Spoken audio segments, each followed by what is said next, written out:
Welcome students. Now we going to talk about the chapter number 8। और इस chapter में हम लोग क्या पढ़ेंगे? इस चैप्टर में हम लोग पढ़ने वाले हैं इन्वेंट्री कंट्रोल के बारे में। बात वर्किंग कैपिटल की ही होगी। यह है chapter number 8 of ACCA F9। Chapter number 8 F9 ACCA। यहाँ हम बात करने वाले हैं इन्वेंट्री कंट्रोल के बारे में। इन्वेंट्री कंट्रोल मतलब है क्या? इन्वेंट्री मतलब होता है स्टॉक, जो हम स्टॉक खरीदते हैं बेचने के लिए। जो भी सामान हम बेचने के लिए खरीदते हैं उसको हम स्टॉक कहते हैं। स्टॉक हमें कितना एक बार में लाना चाहिए, ये सबसे बड़ा जो पूरा इस चैप्टर में बात होने वाली, यही बात होने वाली है कि हमें अपने पास कितना स्टॉक मेंटेन करना चाहिए और कितना स्टॉक हमें एक बार में ऑर्डर प्लेस करना चाहिए, कितना स्टॉक हमारे पास होल्ड होना चाहिए, कितना हमें और कुछ दूसरे स्टॉक, बफर स्टॉक, लीज, ये सब हम लीड टाइम के बारे में बात करेंगे। बहुत सारी चीज़ें बात करेंगे। बहुत ही ईजी चैप्टर है, आप लगेगा ही नहीं कि ये एक ACCA का चैप्टर है। लिखिए बात, ऑब्जेक्टिव ऑफ इन्वेंट्री मैनेजमेंट। हम इन्वेंट्री मैनेजमेंट का क्यों करना चाहते हैं? मैनेजमेंट मतलब किसी भी चीज़ को मैनेज करना, उसको सही तरीके से, बेस्ट तरीके से चलाना। Inventory is a major investment for many companies. बहुत सारी कंपनीज़ का जो बहुत ज़्यादा पैसा, जो बड़ा पैसा लगता है वो इन्वेंट्री मैनेजमेंट में लग जाता है, इन्वेंट्री में लग जाता है। Manufacturing companies can easily be carrying inventory equivalent to between 50% and 100% of the revenue of business. अब जो मैन्युफैक्चरिंग कंपनी होती हैं साहब, उनका जो इन्वेंट्री होता है वो 50% से लेकर 100% ऑफ रेवेन्यू का जनरेट करता है। It is therefore essential to reduce the level of inventory held to the necessary minimum. साहब अब ये कहते हैं साहब, जो भी रेवेन्यू जनरेट करते हैं उसमें 50% से लेके कितना उनका कॉस्ट जो लगता है साहब वो इसी में लग जाता है। तो यहाँ कहना चाह रहे हैं कि हमें जो स्टॉक मेंटेन करना चाहिए वो कोशिश करनी चाहिए कि हम लोग मिनिमम लेवल पे मेंटेन करें, ताकि हमारी जो कॉस्ट रहे वो क्या रहे, वो मिनिमल रहे, वो बहुत ज़्यादा ना हो। आपको जैसा आपने लास्ट लेक्चर में देखा था, वहाँ पे भी हम लोगों ने एक तराजू देखा था। यहाँ पे वही बात, यहाँ फिर वही बैलेंसिंग की बात हो रही है कि हमें लिक्विडिटी और प्रॉफिटेबिलिटी, इन दोनों चीज़ों को आपस में क्या करना चाहिए, बैलेंस करना चाहिए। Reducing inventory to the lowest possible, हमें कोशिश करनी चाहिए कि हमें जो इन्वेंट्री है वो लोवेस्ट पॉसिबल अमाउंट हमारा इसमें ब्लॉक होना चाहिए। To minimise the level of capital employed to be funded, ताकि हमारा कम से कम पैसा हमारा स्टॉक में ब्लॉक हो जाए। लेकिन सेकंड बात ये भी कहते हैं कि हमें इतना भी पैसा कम से कम, ensuring that sufficient inventory is held, हमें इतना कम से कम स्टॉक अपने पास मेंटेन करना चाहिए so that it does not run out and disrupt business. हमें ऐसा नहीं कर देना चाहिए कि हम इतना कम स्टॉक रखें कि हम लोग बार बार स्टॉक आउट हो जाएं। स्टॉक आउट मतलब ये होता है कि आपके पास कस्टमर आया और उसने डिमांड करी और आप बोले नहीं नहीं भाई स्टॉक नहीं है, तो ऐसा नहीं होना चाहिए। तो नहीं तो क्या होगा, वो कस्टमर आपका सामान नहीं ले पाया और आपने प्रॉफिट जनरेट नहीं कर पाए। हो सकता है फ्यूचर में और भी कस्टमर्स ना आए। तो मेरे कहने मतलब यहाँ पे ये हुआ कि आपको मेंटेन मिनिमम तो रखो, लेकिन इतना भी मिनिमम मत रखो कि प्रॉफिटेबिलिटी पे असर पड़े। तो we need to balance the both. तो अब ये बैलेंस कैसे करना है, depends on the situation of the company और किस सिचुएशन पे गुजर रहा है। Cost of high inventory level, अगर आप बहुत ज़्यादा स्टॉक मेंटेन अपने पास करते हो तो उसके क्या कॉन्सिक्वेंसेस होते हैं। अगर साहब आपके पास forgone interest from tying up capital in inventory, अगर आप बहुत ज़्यादा पैसा इसमें इन्वेस्ट कर देते हो, तो अगर यही पैसा आप कहीं बैंक में या किसी कंपनी में इन्वेस्ट किए होते, वहाँ से आपको इंटरेस्ट या डिविडेंड मिल रहा होता, तो वो आपको नहीं मिल पाया। एक ये नुकसान होता अगर आपने बहुत ज़्यादा पैसा स्टॉक में लगा दिया। तो अगर आप बहुत ज़्यादा स्टॉक अपने पास मेंटेन करोगे तो आपको साहब स्टोरेज पे कुछ पैसा खर्च करना पड़ेगा। उस स्टोर को एडमिनिस्टर, मतलब वहाँ पे वॉचमैन या कोई स्टोर कीपर लगाने पड़ेंगे। साथ ही साथ वो चीज़ आउटडेटेड होने का भी खर्चा है और रिस्क है, डैमेज होने का रिस्क है, थेफ्ट होने का रिस्क है। तो ये भी एक तरीके से क्या नुकसान आपका हो सकता है। तो ये 4 प्रकार के आपके वहाँ पे क्या हो सकते हैं, एक तरीके से कॉस्ट बेयर करना पड़ सकता है अगर आप अपने पास बहुत ज़्यादा स्टॉक मेंटेन करेंगे तब। Cost of high inventory level, अगर आपका स्टॉक ज़्यादा है तो क्या होगा, वही जो हमने ऊपर बातें पढ़ी उसी के यहाँ फिर रिपीट किया गया। Carrying inventory level at a major working capital investment and therefore levels need to be carried tightly control, बहुत कंट्रोल करना चाहिए। The cost is not just that of purchasing the goods, सिर्फ गुड्स को purchase करने का cost नहीं है, but also storing, insuring and managing them once they are in the inventory. Inventory होने के बाद हमें सब उसको स्टोर, ये सब भी चीज़ें करनी होती हैं। Purchase goods once goods are purchase capital is tied up, उसमें पैसा हमारा ब्लॉक हो गया इन देम एंड अनटिल, जब तक उसको बेचते नहीं। द कैपिटल अर्न्स नो, और जो पैसा उसमें ब्लॉक होता है उस पर हम कोई रिटर्न नहीं कमा पाते हैं। The lost return is an opportunity, ये आप मौका क्या करें, एक मौका आपका चला गया क्योंकि आप उस पैसे को स्टॉक में मेंटेन करके बैठे हुए हैं। The lost return is an opportunity cost of holding the inventory, alternatively the business is less cash rich, a fund resource such as overdraft may be needed and this comes with an associated interest. अगर आप यहाँ पे साहब पैसा नहीं है और आप जा कर के आप क्या लेते हैं, ओवरड्राफ्ट ले लेते हैं, तो ओवरड्राफ्ट लेने के चक्कर में क्या होगा, आपको इंटरेस्ट पे करना पड़ेगा।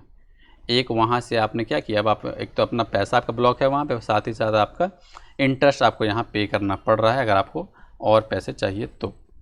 अब आती है बात storage and storage administration. In addition the cost must be, the goods must be stored, the company must incur the expense. अब आप जब गुड्स अगर बहुत सारा खरीद के ले आएंगे तो आपको क्या करना पड़ेगा, उसको स्टोर करना पड़ेगा। स्टोर करेंगे तो आपको कुछ पैसे खर्च करने पड़ेंगे, किस चीज़ के लिए, रेंट देंगे वेयर हाउस के जहाँ पे रखेंगे सामान, और if using space there own there is an opportunity cost associated with the alternative use of the space could be put to. और अगर आप मान लेते हैं अपना ही जगह जहाँ आपके पास खुद का वेयर हाउस, अगर आप उसमें वो सामान रखते हैं तो भी तो एक अपॉर्चुनिटी कॉस्ट खो दी। सोचिए अगर आप यही जो स्पेस जहाँ पे आपने अपना खुद का सामान रखा है, अगर इसी जगह आप दूसरे का सामान रखते तो आप वहाँ पे क्या रिसीव करते हैं, रेंट देता वो बंदा आपको। लेकिन यहाँ पे आपको रेंट ना मिल करके आप बेमतलब अपना सामान रखें तो यहाँ भी क्या हुआ, एक अपॉर्चुनिटी कॉस्ट जा रही है। There may also be an additional requirement such as the control temperature. अगर ये कोल्ड वेयर हाउस है तो आपको यहाँ पे टेम्परेचर का भी ख्याल रखना पड़ेगा, लाइट का ख्याल रखना पड़ेगा, विच रिक्वायर एक्स्ट्रा फंड। तो सोच लीजिए अब आप कि अगर आप बहुत सारा स्टॉक अपने पास मेंटेन करते हो तो आपको कितने सारे खर्चे बियर करने पड़ सकते हैं। अदर रिस्क कौन कौन से हैं, once stored the goods will need to be insured, आपको इंश्योरेंस कराना पड़ेगा, लो और खर्चा। Specialist equipment may be needed to transport the inventory to where it is to be use. अब जहाँ आपने वेयर हाउस में रखा है वहाँ से अब जब अपने ऑफिस फैक्ट्री को लाओगे तो वहाँ भी आपको ट्रांसपोर्टेशन खर्चा करना पड़ेगा। Staff will be required to manage the warehouse and protect against theft. अब आपको वहाँ पे वॉचमैन रखना पड़ेगा साहब, है ना, और आपको कुछ मैनेजर अपॉइंट करने पड़ेंगे जो वहाँ वेयर हाउस को रखवाली करेंगे। And if inventory levels are high significant investment may be required in sophisticated inventory control system. Sophisticated मतलब होता है हाईटेक या मोर एडवांस्ड वर्जन। अगर आपकी इन्वेंट्री लेवल बहुत ज़्यादा है तो आपको साहब अच्छे खासे इन्वेंट्री कंट्रोल सिस्टम भी वहाँ पर मैनेज करने के लिए लगाना पड़ेगा। The longer inventory is held, जितना लंबा आप इन्वेंट्री को अपने पास रखोगे the greater the risk that it will deteriorate, मतलब ख़राब हो जाएगा वो और बिकम आउट ऑफ डेट हो जाएगा। This is true of perishable. Perishable मतलब जो ख़राब होने वाली वस्तुएं होती, पालक हो गया, है ना, पालक चीज़ें क्या होता है, पालक तुरंत रात भर रखो तो ख़राब हो जाता है, दूध हो गया, दही हो गया। First perishable goods, perishable goods के लिए आपको साहब क्या करना पड़ेगा, आपको साहब कोल्ड वेयर हाउस मेंटेन करने पड़ेंगे अच्छे वाले। फिर फैशन आइटम्स, फैशन वाले आइटम कपड़े होते हैं वो फैशन चेंज हो जाता है। And high technology product for example. तो इन सब चीज़ों को साफ रखने के लिए आपको अच्छा खासा वेयर हाउस पे खर्च करना पड़ेगा। सेकंड पॉइंट लिखी हैं बातें यहाँ पे, cost of low inventory level. अगर आप अपने पास कम स्टॉक रखते हो तो भी साहब आपको कुछ नुकसान हो सकते हैं। क्या क्या नुकसान हो सकता है, सबसे बड़ा नुकसान ये हो सकता है कि आपके पास कस्टमर आया और आपने क्या बोल दिया कि यहाँ पर स्टॉक ही नहीं है।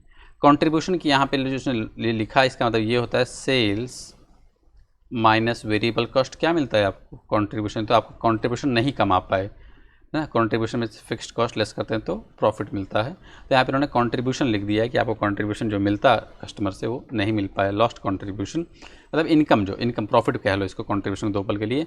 प्रोडक्शन स्टॉपेज, अगर आप मैन्युफैक्चरिंग वाले हो तो अगर आपके पास रॉ मटेरियल नहीं है, रॉ मटेरियल स्टॉक आउट हो गया है साहब, तो आपका जो प्रोडक्शन है क्या हो जाएगा, वो रुक जाएगा। फिर लिखी बात इमरजेंसी ऑर्डर्स, अगर आपके पास स्टॉक नहीं है तो आपको तुरंत इमरजेंसी में ऑर्डर देना पड़ेगा। और इमरजेंसी पे जब आपको सामान मिलेगा साहब तो वो कैसा मिलेगा, वो थोड़ा सा एक्सपेंसिव मिलेगा और ज़रूरी नहीं है कि तुरंत मिल भी जाए, तो एक रिस्क वहाँ पे होता है। हाई रीऑर्डर सेटअप कॉस्ट, अब बार बार आप सोचिए अगर आप एक बार ट्रक भेजे और आपने 100 पैकेट मैगी मंगाया, अगर आप 100 पैकेट मैगी एक बार में मंगा रहे हो और आपका जो सेल्स हो रहा है हर हफ्ते आपको करना पड़ रहा है, तो भैया आप हर बार 100 मैगी के लिए एक ट्रक भेज रहे हो या कुछ गाड़ी भेज रहे हो तो कितना तेल का खर्चा हो रहा है। तो ऑर्डरिंग कॉस्ट जो होता है वो बढ़ जाता है। तो बेटर ये है एक बार में ही 10,000 मैगी मंगा लो, इतना मंगा लो कि ख़राब ना हो, उतना तक मंगा लो ताकि आपका बार बार आपको आने जाने में खर्चा, ड्राइवर का जो खर्चा है, तेल का खर्चा है, टोल का खर्चा है ना, वो सब ना देना पड़े। तो वही बात यहाँ पे कही है। अगर आप बहुत कम कम सामान मंगाएंगे साहब तो आपका रीऑर्डर कॉस्ट आपका क्या हो जाएगा, आपका बढ़ जाएगा साहब। फिर आती है बात लॉस्ट क्वांटिटी डिस्काउंट। अगर आप 100 मैगी मंगाओगे तो भैया वो जो सप्लायर है वो आपको डिस्काउंट भी नहीं देगा, लेकिन अगर आप 10,000 मैगी एक साथ परचेज़ करोगे तो ऑब्वियस सी बात है वो अच्छा खासा डिस्काउंट दे देगा। तो वही बात यहाँ लिखी है कि अगर आप लो इन्वेंट्री लेवल मेंटेन करते हो तो आपको साहब वहाँ पे डिस्काउंट का भी नुकसान हो जाता है जो आपको सप्लायर देता। फिर लिखिए बात, उन्हीं बातों को उन्होंने डिटेल में बताया हुआ है। Cost of low inventory level, if the business runs out of a particular product use in manufacturing it may cause interruption, उसका जो प्रोडक्शन है वो इंटरप्ट हो जाएगा to the production process causing, खाली बैठना पड़ेगा जो वहाँ वर्कर हैं। स्टॉक पैलिंग मतलब किसी भी चीज़ का भंडार हो जाएगा, वर्क इन प्रोग्रेस जो है वो पड़े हुए आधा सामान बना हुआ पड़ा रहेगा बहुत सारा, और पॉसिबली मिस्ड ऑर्डर, बहुत सारे जो ऑर्डर आपके पास आए हुए थे उनका सप्लाई आप समय पर नहीं कर पाएंगे। Alternatively, running out of goods held for onward sale can result in dissatisfied customers। अब मान लीजिए आपने सामान दे भी दिया देर सवेर करके, तो जो कस्टमर है क्या वो सेटिस्फाइड रहेगा? नहीं, वो आपका कस्टमर सेटिस्फाइड नहीं रहेगा साहब, अगली बार हो सकता है वो ना आए। फिर लिखी है बात, इफ़ स्टॉक आउट लूम्स, मतलब वो बढ़ जाता है कोई चीज़ जब बढ़ जाती है उसको हम लूम कहते हैं साहब। लूम की मीनिंग होती है to be in an exaggerated और थ्रेटनिंग फॉर्म। लूम की मीनिंग लिखना चाहते हैं तो लिख लीजिए to be in a exaggerated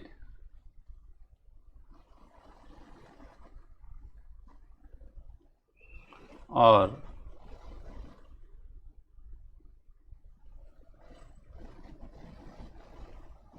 threatening form.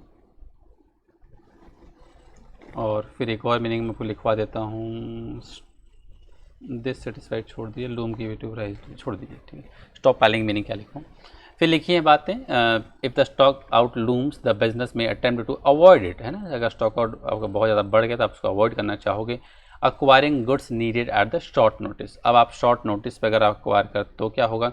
This may involve using a more expensive, आपको बहुत महंगा सामान यूज़ करना पड़ सकता है और पूरर क्वालिटी सप्लायर से आपको सामान लेना पड़ेगा। सोचिए ना, अब आपका माल वर्क इन प्रोग्रेस से पड़ा हुआ है आपका सब कुछ, और आप आपका थोड़ा से माल के लिए आपका अटक रहा मामला, तो अब आप फिर जब माल मंगाओगे तो भैया आपको हो सकता है अच्छी क्वालिटी का ना मिले और अच्छा सस्ता नहीं मिले। Reorder setup cost, each time inventory runs out, जैसे आपका इन्वेंट्री खत्म हो जाता है new supplies must be acquired, है ना, आपका जैसे आपको तुरंत ले लेना चाहिए।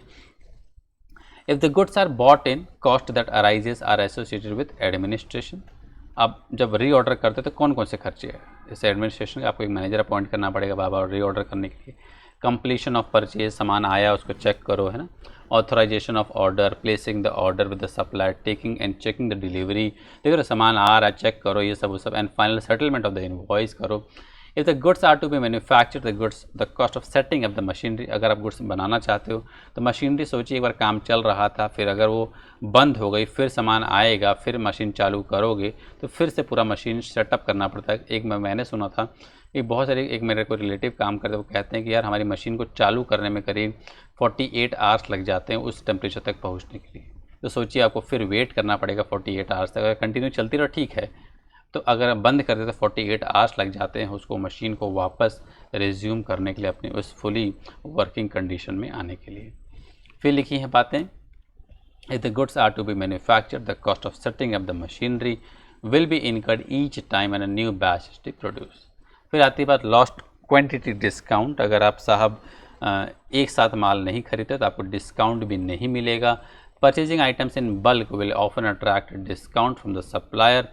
If only small amounts are bought at one time in order to keep inventory level low, the quantity discount will not be available। तो ये सब बातें हमने सीख ली कि ज़्यादा लेना चाहिए कम, दोनों की बातें हमने यहाँ पे कर ली।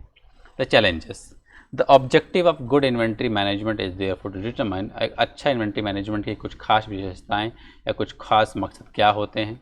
आपके पास साहब यहाँ पे द ऑप्टिमम रीऑर्डर लेवल आपको निकालना पड़ेगा, कैलकुलेट करना पड़ेगा कि आपका ऑप्टिमम रीऑर्डर लेवल क्या है, जहाँ पे ना आपको बहुत नुकसान हो ना बहुत ज़्यादा फ़ायदा वाली बात दोनों मिला के हो। How many items are left in the inventory when next order is placed, आपको देखना होगा कि हमारे पास कितना स्टॉक हमारे पास रहे तभी हम रीऑर्डर कर दें। And the optimum reorder quantity, reorder level की बात यहाँ की है, यहाँ पे रीऑर्डर क्वांटिटी की बात की गई है कि कितना स्टॉक आपके पास पड़ा रहे तभी आप रीऑर्डर कर दो और कितना अगली बार मंगाएं, ये भी देखना होगा। Optimum reorder quantity, how many items should be order when order is placed for all material inventory item. In practice this means striking a balance, आपको दोनों चीज़ें बैलेंस मेंटेन करना between the holding cost on the one side and stock out and reorder cost on the other. तो आपको hold, अब वही बात होती है ना कि स्टॉक बहुत सारा आ जाएगा तो फिर उसको मेंटेन करना पड़ेगा, वेयर हाउस का खर्चा, हमारा जो पैसा ब्लॉक हो जाएगा उसका इंटरेस्ट का लॉस, वो भी देखो। साथ ही साथ ये भी देखो कि स्टॉक आउट हो जाएगा तो क्या हो जाएगा, आपका सामान बन नहीं पाएगा, रीऑर्डर करोगे तो बार बार एडमिनिस्ट्रेशन का खर्चा, ड्राइवर का खर्चा, पेट्रोल का खर्चा, तो सब कुछ आपको यहाँ पे अपने बैलेंस करना पड़ेगा। ये सब बातें कही जा रही हैं, लिखी हैं बातें। The balancing act between liquidity, keeping inventory level low and profitability, maintaining high inventory level, although this does not require extra funding which impact profitability negative, which might also be considered to be a trade off। वही बात ये कही है यहाँ पे liquidity, जो मैंने आपको याद होगा एक तराजू स्टार्टिंग में हमने दिखाया कि तराजू हमने यही बात कर रहे थे कि लिक्विडिटी और प्रॉफिटेबिलिटी अगर लो रखोगे तो आपका लिक्विडिटी, अगर स्टॉक लो रखोगे तो लिक्विडिटी अच्छा रहेगा, लेकिन अगर स्टॉक हाई रखोगे तो आपकी प्रॉफिटेबिलिटी बढ़ेगी। तो दोनों का ट्रेड ऑफ, मैंने आपको इसकी मीनिंग लिखवा रखा हूँ मैं पुराने चैप्टर में कि अगर एक को छोड़ोगे तो दूसरा आप ले सकते हो। Between the holding cost and the stock out order cost is a key to any discussion on inventory. मैंने ये एक खास मुद्दा है जिस पे आपको सोचना चाहिए। अब कुछ खास टर्म्स जिसके बारे में हम लोग यहाँ पढ़ेंगे, वो कौन कौन से टर्म्स इस चैप्टर में हम लोग पढ़ने वाले हैं। एक है लीड टाइम और एक है आपका बफर इन्वेंट्री। अब होता क्या है, the lag between when an order is placed, ये ध्यान रखिएगा, and the item is delivered. अब मान लेते हैं जैसे आज हमारा स्टॉक ख़त्म हो गया, हमको पता है आज हम स्टॉक ऑर्डर कर रहे हैं, हमको पता है कि 14 दिन के अंदर हमारा सामान हमारे पास आता है। तो अब अगर आज सोचिए आपका स्टॉक ज़ीरो हो गया है और आप फिर अगर ऑर्डर प्लेस करते हो तो 14 दिन के बीच में अगर कस्टमर हमारे पास आते हैं कि भाई हमको ये मैगी चाहिए, मैगी चाहिए, मैगी चाहिए, तो क्या आप उनको मैगी दे पाओगे? द आंसर इज़ नो, क्योंकि आपने ऑर्डर प्लेस किया है और ऑर्डर डिलीवर होने में आपको 14 डेज़ लग जाते हैं। तो आप क्या करोगे, जैसे ही आपको लगता है कि यार 14 दिन के अंदर जितनी डिमांड होती है उतना स्टॉक आपके पास मैगी का रहेगा, तभी आप ऑर्डर प्लेस कर दोगे कि यार कुछ मैगी पड़ी हुई जो कि हम 14 दिन तक जो से हमारे पास कस्टमर आएंगे उसको दे देंगे और उसके बाद तो हमारा सामान आ ही जाएगा। तो जो ये टाइम पीरियड होता है जिस दिन हम लोग ऑर्डर प्लेस करते हैं और जिस दिन हमारा सामान डिलीवर होता है, इस पीरियड को कहा जाता है लीड टाइम। क्या कहते हैं इसको हम लोग लीड टाइम साहब कहते हैं। अब आती है बात यहाँ पे बफर इन्वेंट्री क्या होता है। अब ये तो हो गया, एक हमने स्टॉक इस पीरियड के लिए भी हमको कुछ स्टॉक मेंटेन करना पड़ता है। ऐसा तो नहीं है कि यार जैसे अगर रोज़ हमारा 2 मैगी बिक रही है तो क्या रोज़ कस्टमर 2 ही मैगी, इतने ही कस्टमर आएंगे? कभी कभी ऐसा हो जाता है, किसी का फंक्शन है, बोला नहीं हमको 15 मैगी चाहिए, कोई बोला नहीं आ रहा आज हमारा फंक्शन हमको 20 मैगी चाहिए। तो कभी कभी हमारे पास एक्स्ट्रा अचानक से एक बड़ी डिमांड हमारे पास आ जाती है, तो उस केस में हम क्या करेंगे? तब अब उसके लिए अगर हम कुछ स्टॉक अपने पास मेंटेन करते हैं तो उसी को कहा जाता है बफर इन्वेंट्री। उसको क्या कहते हैं हम लोग साहब? उसको हम लोग बफर इन्वेंट्री कहते हैं। The basic level of inventory kept for emergency, है ना, अगर आपने कुछ स्टॉक अपने मेंटेन किया हुआ है इमरजेंसी के लिए साहब, उसको हम बफर इन्वेंट्री कहते हैं। अब buffer is required because both demand and lead time will fluctuate, है ना, कितनी बार डिमांड फ्लक्चुएट होती है। कभी कभी ऐसा भी तो हो सकता है कि जो हमारा ट्रक माल लेने गया है वो 14 दिन में ना ला करके वो 18 दिन में ला रहा हो, क्योंकि भैया जैम पड़ गया हो, कहीं बाढ़ आ गई, कहीं लैंडस्लाइडिंग हो गई, तो उस केस में साहब हमको 4 दिन और सामान बेचना पड़ेगा, तो हमको पास स्टॉक रहेगा तभी तो बेच पाएंगे। तो उसके लिए ऐसी सिचुएशन से मीट आउट करने के लिए साहब जो स्टॉक हम मेंटेन करते हैं उसको हम बफर इन्वेंट्री कहते हैं। And productions can only be based on the best estimate. हम लोग प्रोडक्शंस भी हमारे बिल्कुल कभी कभी सही नहीं होते, हम सिर्फ एस्टिमेट ही तो कर सकते हैं बेस्ट, लेकिन एग्जैक्ट तो नहीं हो सकता है। फिर लिखी है बातें, ensure you can distinguish between the various terms used. Reorder level, अभी मैं आप सिखा भी दूंगा अभी आगे जाके आपको रीऑर्डर लेवल क्या होता है, रीऑर्डर क्वांटिटी क्या होती है, लीड टाइम क्या होता है, बफर इन्वेंट्री। आपने हमने चारों के बारे में सीख। रीऑर्डर लेवल क्या होता है? कितने लेवल हमारे पास रहे तभी हम रीऑर्डर कर दें, है ना। अगर हमारे पास 100 मैगी हम लोग रखते हैं, जैसे ही हमारे पास 20 मैगी बचेगी तुरंत हम रीऑर्डर कर देंगे ताकि और मत आ जाए, तब तक हम लोग 20 मैगी को बेचेंगे। तो रीऑर्डर लेवल क्या होगा, 20। रीऑर्डर क्वांटिटी कितना मैगी हम वापस मंगा रहे हैं, दैट इज़ 100 मैगी हम और खरीद रहे हैं, तो that is reorder quantity. Lead time बता चुके हैं, बफर इन्वेंटरी डिस्कस कर चुके हैं सर। अब आती है EOQ। EOQ बहुत ही ईजी मेथड है, इसके बारे में आप लोगों ने F2 में पढ़ा भी होगा, यहाँ हम फिर उसके बारे में थोड़ा सा पढ़ लेते हैं साहब। EOQ की अगर बात की जाए तो for business that do not use just in time inventory management. Just in time inventory management क्या होता है, जहाँ पे हम लोग अपने पास स्टॉक मेंटेन नहीं करते हैं, हम उतना ही स्टॉक अपने पास मेंटेन करते हैं जितना हमारे पास डिमांड है। जैसे ही डिमांड आती है हम तुरंत अपना सामान मंगवाते हैं और बेच देते हैं, that is called just in time. हम लोग एक्स्ट्रा इन्वेंट्री अपने पास मेंटेन GIT मैनेजमेंट में नहीं करते हैं। For business that do not use just in time inventory management system discussed in more detail below. अब GIT के बारे में लास्ट में इस चैप्टर के बारे में इस चैप्टर में बताया भी गया है। There is an optimum order quantity.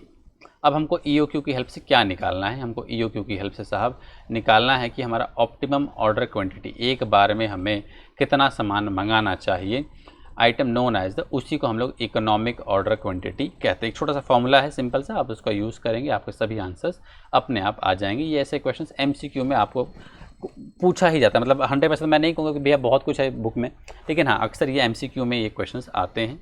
आइए देखते हैं क्या बातें कही हैं। The aim of the EOQ model is to minimise the total cost. EOQ का मकसद यही होता है कि भैया हमारा टोटल कॉस्ट ऑफ होल्डिंग और ऑर्डरिंग दोनों क्या हो जाए, मिनिमम हो जाए। समझ रहे, मिनिमम दिखाता हूँ कैसे मिनिमम, बहुत कुछ समझ में आ जाएगा, एक दो क्वेश्चन जब कराऊंगा सब समझ में आ जाएगा। EOQ क्या है, इसका एक्सप्लेनेशन दिया गया है। To minimise the total cost of holding और ऑर्डरिंग, दोनों कॉस्ट को मिनिमाइज करना चाहते हैं। स्टॉक होल्डिंग मतलब स्टॉक को अपने पास होल्ड करना, दैट इज होल्डिंग। ऑर्डरिंग मतलब जब हम ऑर्डर करते हैं तो दोनों का हमारा कुछ ना कुछ खर्चा लगता है, दोनों ही कॉस्ट हमारी क्या चाहते हैं, हम इस दोनों को कॉस्ट को मिनिमम करना चाहते हैं। It is necessary to balance the relevant cost, these are variable cost of holding the inventory. अब इन्वेंट्री को होल्ड करोगे तो ऑब्वियस सी बात है, administration, supervisor, watchman, rent, warehouse, है ना, कैपिटल का इंटरेस्ट, बहुत कुछ आपका जा रहा है। Fixed cost of placing the order, ये ऑर्डरिंग कॉस्ट। आज सबसे पहले हम होल्डिंग कॉस्ट के बारे में डिस्कस करते हैं, देखते हैं कैसे इसको निकाला जाता है। The model assumes that it cost a certain amount to hold a unit of inventory for a year. ये एज्यूम करता है कि हमारा कुछ ना कुछ खर्चा अपने स्टॉक को होल्ड करने में लगता है। इसको यहाँ पे पूरे फॉर्मूले में हम लोग CH के नाम से जानेंगे, that cost of holding. Therefore as the average level of inventory increases, जैसे ही आपका लेवल जो इन्वेंट्री आपका जितना ज़रूरत है उससे ज़्यादा हो जाएगा, so two will be the total annual holding cost incurred. तो आपका एनुअल होल्डिंग कॉस्ट वहाँ पे निकल के आएगा। Because of the assumptions that demand per period is known, हमको पता है डिमांड कितनी and is constant, see below. हम लोग यहाँ पे एक एजम्पशन मान के चलते हैं कि हमारी डिमांड कैसी रहने वाली, डिमांड हमारी कांस्टेंट रहने वाली। तो क्या लिखा, because of the assumption that the demand per period is, हम ऐसा मान के चलते हैं कि हमको पता है कि फ्यूचर में कितनी डिमांड होने वाली है और वो कैसी होने वाली है, वो कांस्टेंट रहने वाली है। Conclusion can be drawn over the average inventory level in relation to the order quantity. तो यहाँ पे स्टैब्लिश हम कर पाएंगे, दिखाता हूँ कैसे सब कुछ करेंगे। अब हमको पता ही है कि हमारी डिमांड यहाँ पे हमेशा सेम रहने वाली है और हमको हमारा स्टॉक जो है, ध्यान देना कैसे कैसे होगा। स्टॉक हमारा जब हम लाएंगे तो इतना रहेगा, फिर यूज़ करते करते करते करते करते क्या हो जाएगा, वो कम हो जाएगा। जैसे ही वो 0 हो जाएगा फिर से हम ऑर्डर कर देंगे, हमारा स्टॉक फिर यहाँ पहुँच जाएगा, फिर वो स्टॉक हमारे यूज़ करते करते करते करते करते फिर कम हो जाएगा, फिर हम लोग ले आएंगे उसी दिन, फिर वो बढ़ जाएगा, फिर हमारा स्टॉक ऐसे कम कम होता जाएगा। तो हम लोग यहाँ पे क्या लें, हम लोग अपना इन्वेंट्री को ये लें या ये लें, तो हम लोग क्या लेते हैं, हम उसका एवरेज ले लेते हैं। इसलिए उन्होंने एवरेज क्वांटिटी की बात की है कि ये क्यों है, क्यों डिवाइडेड बाई 2 करेंगे तो ये मिडल में पहुंच जाएगा। लिखा है when new batch or item of inventory are purchased or made at the periodic intervals, the inventory levels are assumed to exhibit the following pattern over time. ऐसा मान के चलते हैं कि हमारा जो पैटर्न दिखाई देगा इन्वेंट्री का, वो यही एग्जिबिट दिखाना, ठीक, यही हमको पैटर्न दिखाई देगा। इसलिए हम एवरेज इन्वेंट्री क्या लेते हैं, 2, मतलब डिवाइडेड बाई क्वांटिटी, क्यों डिवाइडेड बाई 2 लेते हैं। अब इस फॉर्मूले जरूर याद रखिएगा, यही आपके फॉर्मूले में यूज़ होगा। देखिए यहाँ लिखा भी हुआ है, होल्डिंग कॉस्ट को हम एवरेज इन्वेंट्री से मल्टीप्लाई करते हैं। If Q is the quantity order, the annual holding cost would be calculated as holding cost per unit. ध्यान दीजिएगा, होल्डिंग कॉस्ट पर यूनिट को मल्टीप्लाई करना है। अब मैं सब सिखा दूंगा आपको कैसे कैसे सब कुछ होना है। होल्डिंग कॉस्ट पर यूनिट को आप साहब अपने एवरेज इन्वेंट्री से मल्टीप्लाई करेंगे, टोटल नंबर ऑफ इन्वेंट्री से मल्टीप्लाई नहीं करेंगे। We therefore see an upward sloping linear relationship between the reorder quantity and the total annual holding cost। Annual cost जो है आपका जैसे जैसे रीऑर्डर क्वांटिटी बढ़ रही है साहब, अब जितना ज़्यादा अगर सोचिए ना, खुद सोचिए, अगर आप बहुत ज़्यादा क्वांटिटी मंगा लेंगे तो आपका होल्डिंग कॉस्ट बढ़ जाएगा। अगर आप रीऑर्डर क्वांटिटी कम है, छोटी छोटी यूनिट्स मंगाएंगे तो आपकी जो होल्डिंग कॉस्ट रहेगी वो क्या रहेगी, वो कम रहेगी। लेकिन क्वांटिटी बहुत ज़्यादा रहेगी तो आपका जो एनुअल कॉस्ट आएगा होल्डिंग का वो बहुत ज़्यादा बड़ा अमाउंट आ जाएगा। फिर लिखी है बात, note that if the buffer inventory is held, buffer inventory में बता चुका हूँ, the annual holding cost becomes, वो क्या हो जाएगा, holding cost into Q upon two plus buffer stock, दोनों को जोड़ दीजिएगा, average inventory plus buffer into holding cost को मल्टीप्लाई करेंगे तो आपको मिल जाएगा यहाँ पे एनुअल होल्डिंग कॉस्ट। फिर लिखिए बात ऑर्डरिंग कॉस्ट। ऑर्डरिंग कॉस्ट क्या होता है साहब, ऑर्डरिंग कॉस्ट मतलब होता है कि हम लोग जो सामान मंगा रहे हैं वो सामान कितनी बार मंगाएंगे तो उसका हर बार जो ऑर्डर प्लेस करते हैं उसको ऑर्डर करने में जो खर्चा लगता है उसको हम ऑर्डरिंग कॉस्ट कहते हैं। The model assumes that a fixed cost is incurred every time, ये मॉडल क्या एज्यूम करता है कि हमारा हर बार जब हम ऑर्डर प्लेस करते हैं तो एक फिक्स्ड कॉस्ट हमारा खर्च होता है। An order is placed refer to as, ordering cost को CO से दिखाते हैं, होल्डिंग कॉस्ट को हम CH से दिखाते हैं। ये वर्ड थोड़ा सा सिंपल से याद रखिएगा, ये फॉर्मूले में लिख देंगे अपने एग्जाम में तो थोड़ा सा एक अच्छा इंप्रेशन पड़ेगा कि हाँ बच्चे को फॉर्मूला आता है। वैसे MCQ मानने वाला है, आपको लिखने की जरूरत नहीं पड़ेगी। Therefore as the order quantity increase, जैसे ही आप ऑर्डर क्वांटिटी को बढ़ाते हैं, there is a fall in the number of orders required. आप जरा इसकी मीनिंग समझ लीजिए ये क्या कह रहा है। सपोज दैट आपको साल भर में 12,000 मैगी की ज़रूरत पड़ती, मान लीजिए आपका एक रेस्टोरेंट है, आपको 12,000 मैगी की ज़रूरत एक साल में पड़ती है। अगर आप हर बार जब ऑर्डर प्लेस करते हैं तो 1000 मैगी का आप ऑर्डर प्लेस करते हैं और आपका जो तेल में पैसा खर्च होता है, मान लेते हैं वो 700 रुपये एक बार में तेल का रुपया, मैं सिर्फ तेल खर्चा ड्राइवर खर्चा सब नहीं मान रहा हूँ। तो आप खुद ही सोचिए, अगर आप 12 बार ऑर्डर प्लेस कर तभी तो 12,000 आप मैगी मंगा पाएंगे अपने पूरे कस्टमर खिलाने के लिए। तो साहब आपको 12 7 या 84 करीब आपको साल भर में 8,400 रुपये साहब आपको तेल में खर्च करना पड़ा।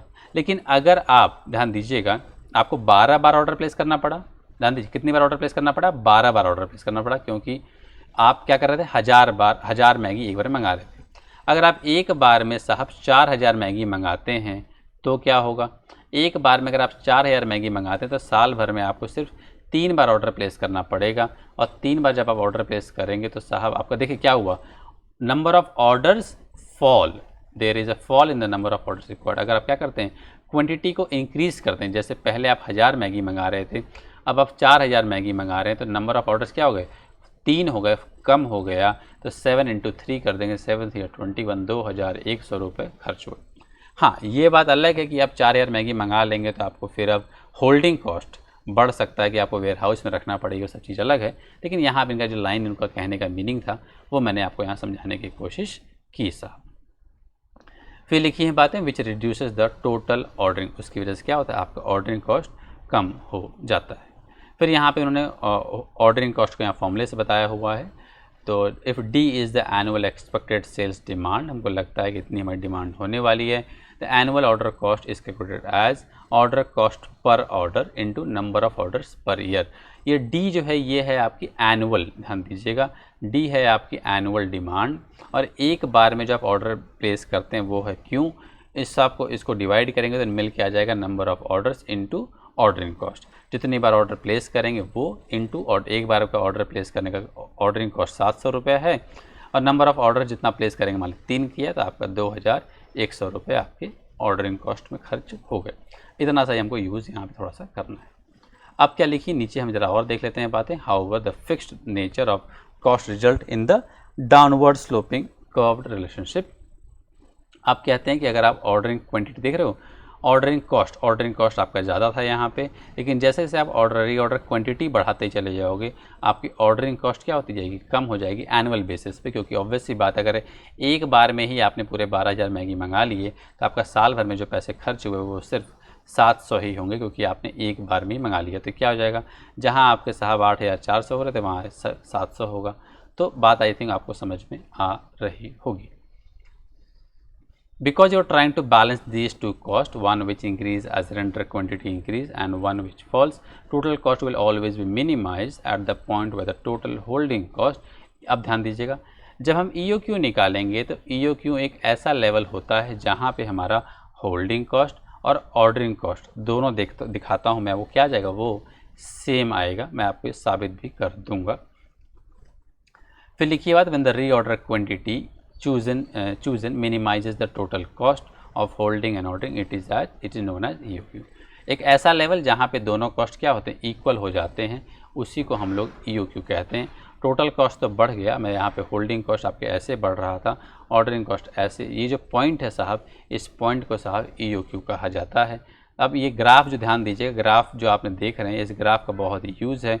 एग्जाम में ऐसा पूछ देते हैं, at the EOQ what were with the total cost. Total cost obvious सी बात है, ऑर्डरिंग कॉस्ट और होल्डिंग का दोनों मिला के ही होगा, तो दोनों को जब मिला दोगे तो बढ़ नहीं जाएगा, है ना। दोनों को जोड़ दिया, ये जो टोटल ऑर्डरिंग कॉस्ट इतना था, है ना, यहाँ पे ये होल्डिंग कॉस्ट दोनों जुड़ गया, टोटल कॉस्ट क्या हो गया, बढ़ गया। तो ऐसी बातें थोड़ा सा एग्जाम में पूछते हैं कि एट व्हाट लेवल क्या क्या रहता है, तो ग्राफ कभी कभी वो बना के आपको एग्जाम में दे सकते हैं।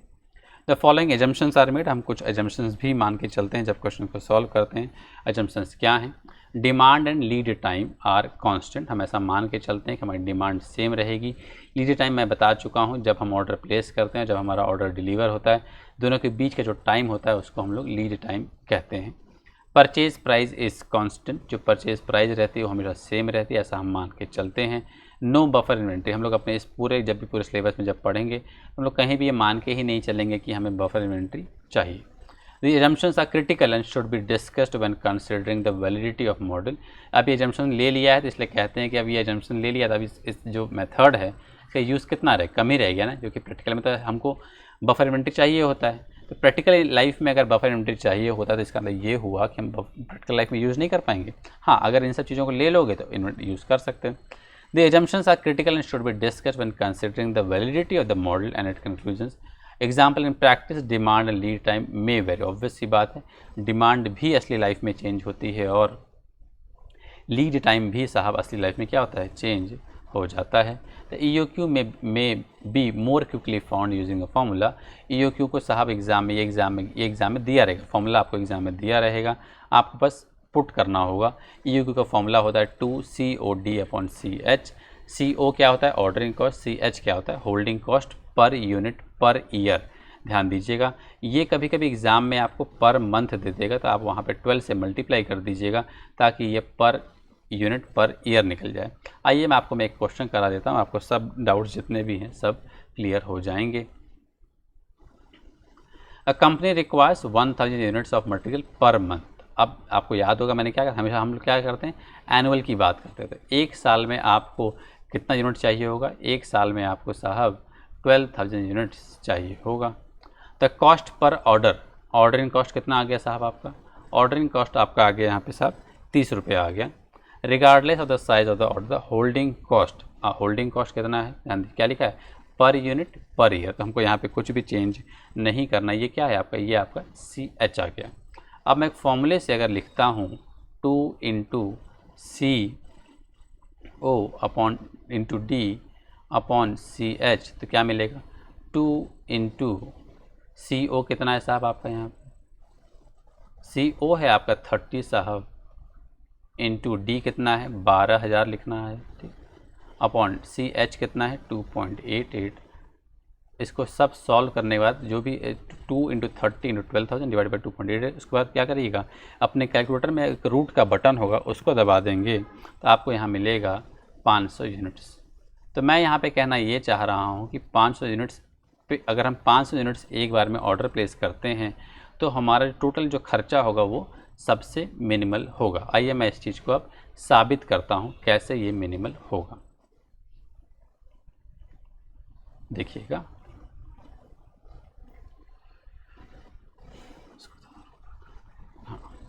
अब देखिएगा,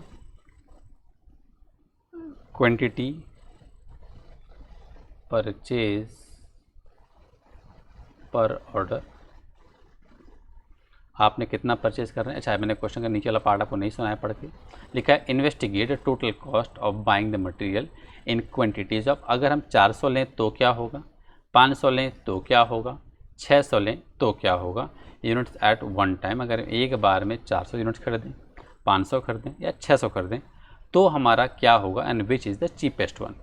use the EOQ formula to prove your answer is correct. अब मैं EOQ फॉर्मूला मैंने यूज़ कर दिया और 500 यूनिट्स में दिखा दिया, ठीक।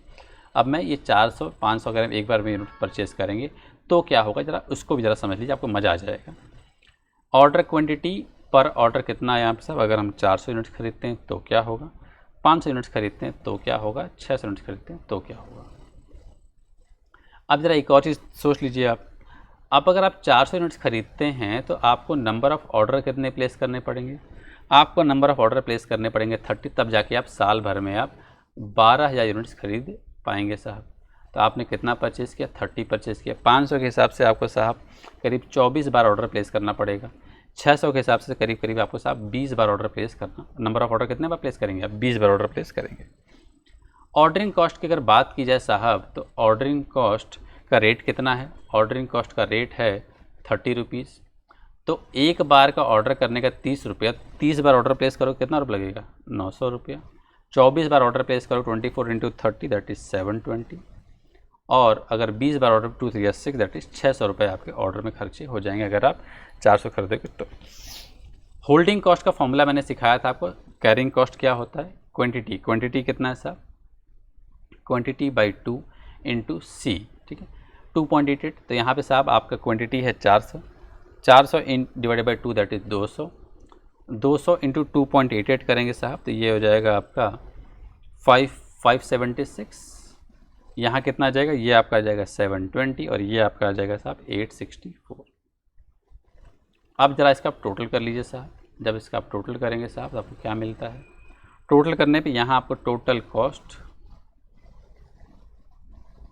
ये आपको मिल गया 1476, ये आपको मिल गया 1440, ये आपको मिल गया साहब 1464। तो आप खुद ही देखिए कि आपको साहब लोवेस्ट कॉस्ट कहाँ पड़ी है। आपको जो साहब लोवेस्ट कॉस्ट पड़ी है वो पड़ी है यहाँ पे, जहाँ पे EOQ, और हमारा EOQ क्या आया था, हमारा EOQ भी तो 500 आया था।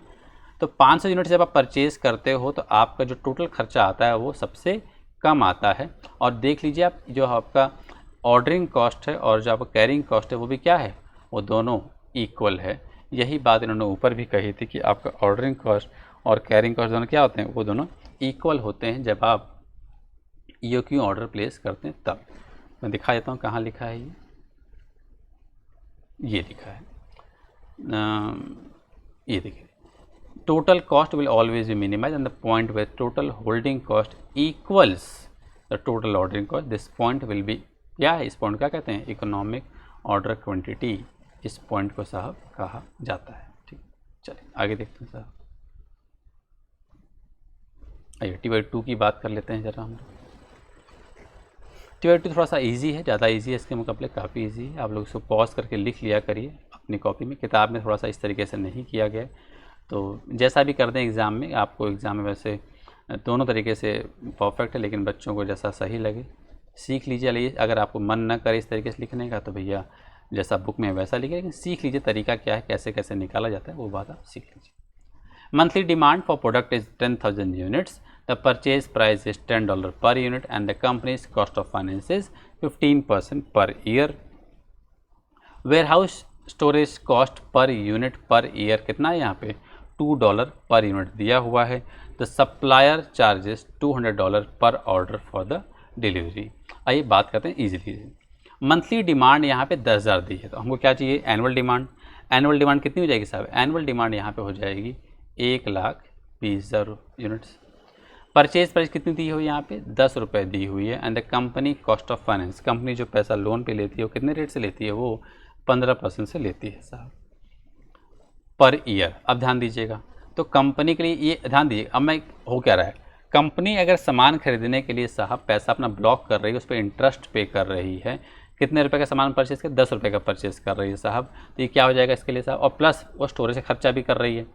तो अगर स्टॉक को मेंटेन करना है तो उसको 10 रुपये प्लस 10 रुपये पे 15% दैट इज़ 1.5, तो उसको साहब यहाँ पे उस पर ब्याज भी देना पड़ा, 1 यूनिट की बात कर रहा हूँ मैं, प्लस उसको हर यूनिट पे साहब 2 रुपया उसको खर्च करना पड़ा, किस चीज़ के लिए, 10 रुपये तक कॉस्ट है ना, कॉस्ट को नहीं, कॉस्ट होल्डिंग कॉस्ट ना, कॉस्ट तो परचेज कॉस्ट है। तो उसको साहब यहाँ पे 1.5 रुपये खर्च करना पड़ा इंटरेस्ट के लिए, प्लस 2 रुपये साहब जो खर्च करना पड़ा वेयर हाउस के लिए। तो कुल मिला के जो खर्च करने पड़े उसको 3.5 रुपये खर्च करने पड़ रहे हैं एक यूनिट के पीछे साहब उसको जो होल्डिंग कॉस्ट है वो खर्च करना पड़ रहा है 3.5 रुपये। अब आती है बात साहब यहाँ पे कि एक बार ऑर्डर प्लेस करने कितना खर्चा है, 200 रुपया है। तो हमारा काम बन गया है। EOQ का फॉर्मूला क्या होता है? EOQ का फॉर्मूला होता है साहब 2 × CO, इसको अलग क्लास लिख देता हूँ, 2 × CO × D/CH, 2 × CO। Ordering cost कितना है साहब आपका यहाँ पे? ऑर्डरिंग कॉस्ट आपका 200 रुपये है। डिमांड कितनी है? 1,20,000। इसको डिवाइड कर दीजिए साहब कितने से? 3.5 से।